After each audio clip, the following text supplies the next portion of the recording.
Heavy stuff riding shotgun with me today. That right there in the parking lot next to me is my grandma's old car. And it's been sliding crazy all over the road. My ma is doing donuts at every intersection in the dear little old Saturn. So she already has, I would say, 75 to 80% of my weights in the back of the little Saturn. Well, here is percentages 80, 90, and 100. So I think she has everything. I didn't rip the kitchen sink out of the kitchen to put it in the back of the Saturn, but hopefully this 100 some odd pounds will help her get where she needs to go in Grandma's little car. It looks like I might be making a trip to the DMV today to transfer another Grandma's car to my mom. That seems to be Grandma's legacy, passing her car down to her daughter. And heavy stuff. I'm outside of Sterling House today, and I haven't been here in probably over a month at least. And for being such a good guy, I'm hanging my head in shame at that. It's just, no.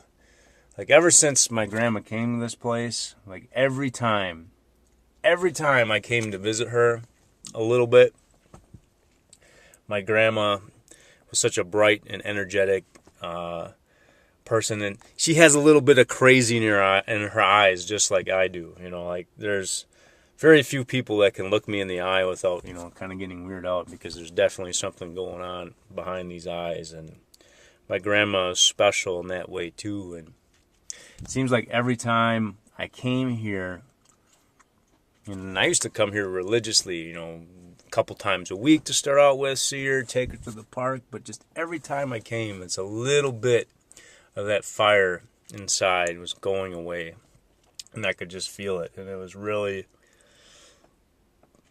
kind of heavy stuff, like realizing that this is not home.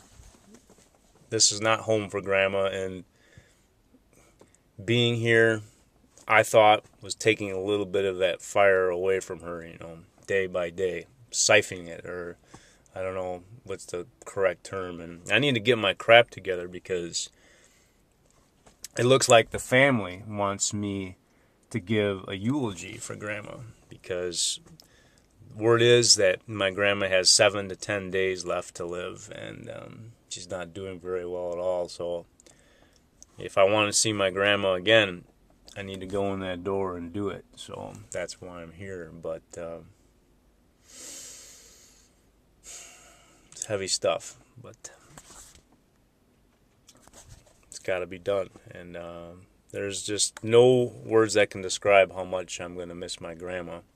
The thing is, I go on and on and on about my dear Grandpa Bob, because that's the way I keep him alive. And it's going to be difficult transitioning that mode with my grandma, who you just assume is going to be making her famous mashed potatoes forever.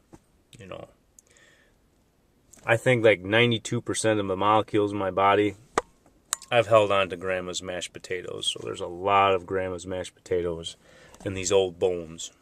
So I need to go in and say my goodbye to Grandma's failing body and get ready to keep her spirit alive forever.